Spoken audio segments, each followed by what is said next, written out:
Cones! So excited about cones. Okay, so this is a cone. Never mind this polluted part down here. We've got basically what it looks like is a funnel, a birthday hat, something like that. You've got a circular base. You've got a point where all the sides meet at one specific spot. Let's get the definition for a cone. A cone is a shape that has a circular base. A circular base and a curved surface that meets at one point. Think party hat, that classic party hat from when you were a little kid.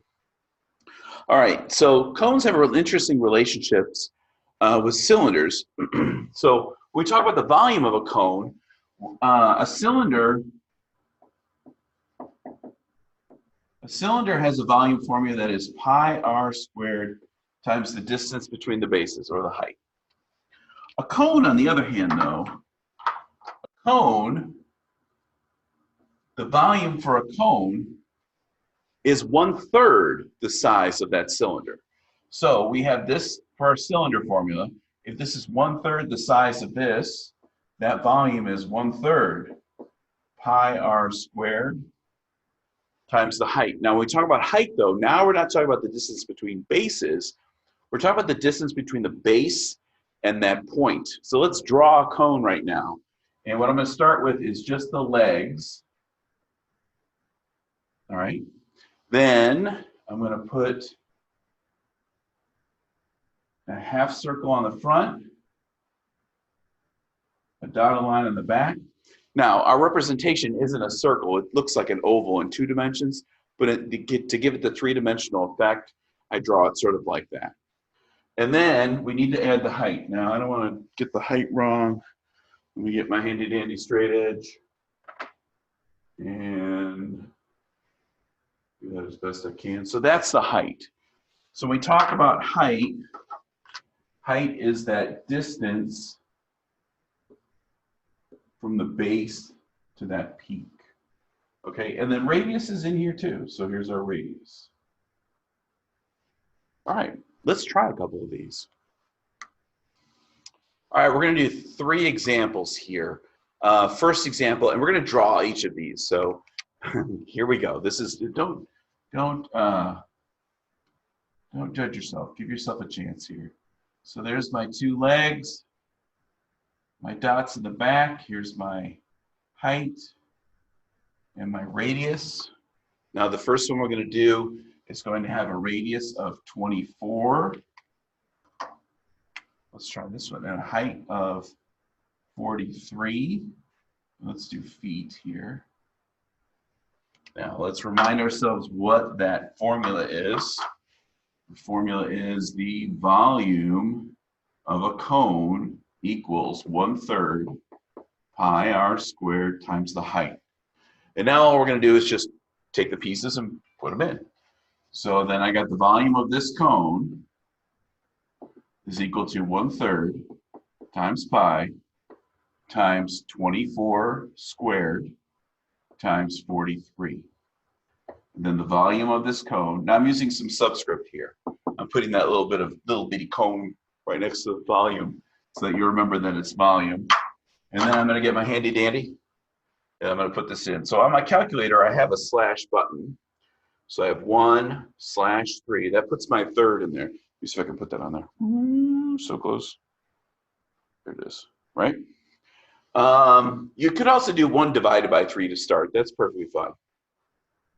Then my times button by pi times 24 squared times 43 equals, and then I get a value. Now my value is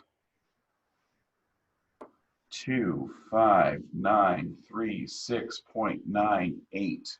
Now I included the 8 there because we're going to round to the 10th. Now this number is 5. It's greater than 5. It's greater than 5. Let's just go with that. So which that means is when I remove that, I'm going to move this to 0, And I'm going to leave the 0 there to let people know that we did go beyond the decimal point, and then exchange this for a 7. So I've got 25,937. Don't forget with volume, we are doing units cubed, feet to the third. That wasn't too tough. Now let's do one in terms of pi. Okay, so second example, let's draw this one. Erase what we got here. So doing it in terms of pi means we're going to leave pi in our answer, not folded into our answer with multiplication. So it's sort of like baking a cake and not putting the eggs in. We're just going to leave the eggs out. So you're going to just have a bunch of flour and some oil and some other ingredients, and then 2 eggs sitting on the side, which looks kind of ridiculous, but it's the best analogy I can think of, like right now. So I wish you appreciated it better. Oh no, I'm kidding. All right, so let's draw our cone. I got my half circle here. Let's get my vertical and my horizontal. Let's get some dimensions on it. I got a height of 51, and we'll use centimeters. And twist. And I have a diameter of 44 centimeters. So just a reminder, remember what our formula is. The volume of a cone is equal to 1/3 pi r squared times that height. Does it ask for diameter? No. But in this problem, we're given diameter.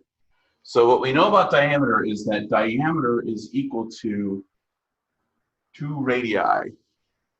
Okay, so we need to take half of this. So if we want radius, we divide both sides by 2. We say radius equals diameter divided by 2. So that means our radius is going to be 22. Don't get fooled.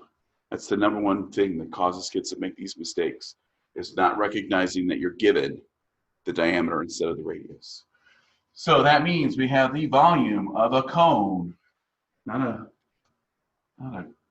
comma, volume of a cone is equal to 1/3 pi radius, 22 squared, latitudes there, times 51.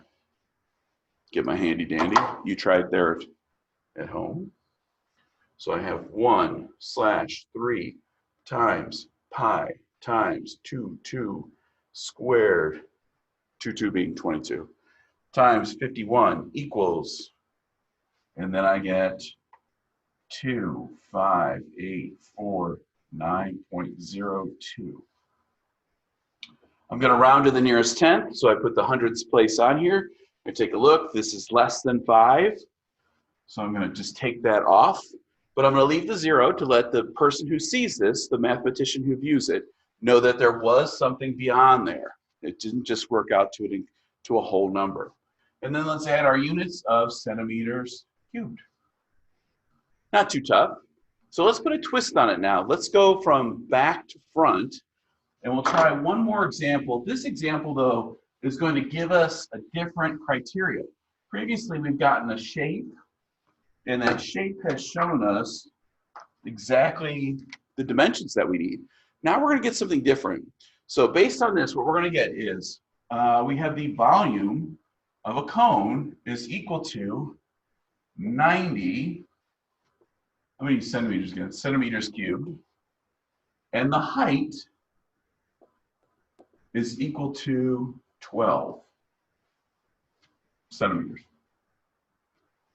Now, the goal here is, what is the area of the base? Great question.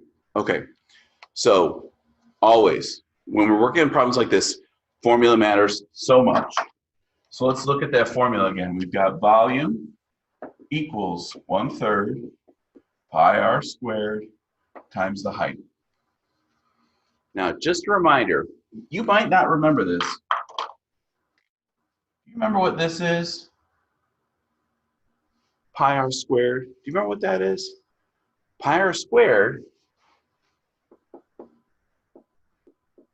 is the area of a circle. And in this case, it's the area of the base, right? So we have our simple cone, right? So that pi r squared in this case represents the area of that circle. I got to get rid of the green. The green's out. Here goes green away. So that's what we're trying to find. What is the value of that? Now, we're not trying to take it apart. We're not trying to find the radius. We're not trying to take pi out of it. We just want the number. So let's take what we're given and put it into the problem. So I'm given the volume, which means I can say that 90, I can take that 90 and I can put it in for the volume, is equal to 1/3 pi r squared times my height, 12. Okay, now all I want to do is get down to this equals something, right? So I'm going to kind of rewrite this because what I'm trying to find is the area of that base. So I'm going to rewrite it as big B. And I'm going to put my numerals together here because it helps me a little bit here. So I'm going to say 90 equals 1/3. Because we're multiplying, we have the commutative property. We can move the terms around without changing the answer. 1/3 times 12 times big B. Now, what I've done is I've just taken this piece, which is the area of the base, and converted it to that. Now, just some short math, and we're going to be right there. I've got 1/3 times 12, which gives me 90 equals 4 and big B. One-step equation, divide by 4, divide by 4. And what we find out is the area of the base is equal to 90 divided by 4. So how many 4s in 9? There are 2. How many left over? 1. How many 4s in 10? There are 2. How many left over? 2. 2. How many 4s in that? 25. Or use your calculator. It's not a tough calculation. You can figure it out. I'm sure you can. And that's the area of my base. All right, those are just the types of problems we're going to do. Straight up volume, volume in terms of pi, and finding the base of a cone. Good luck.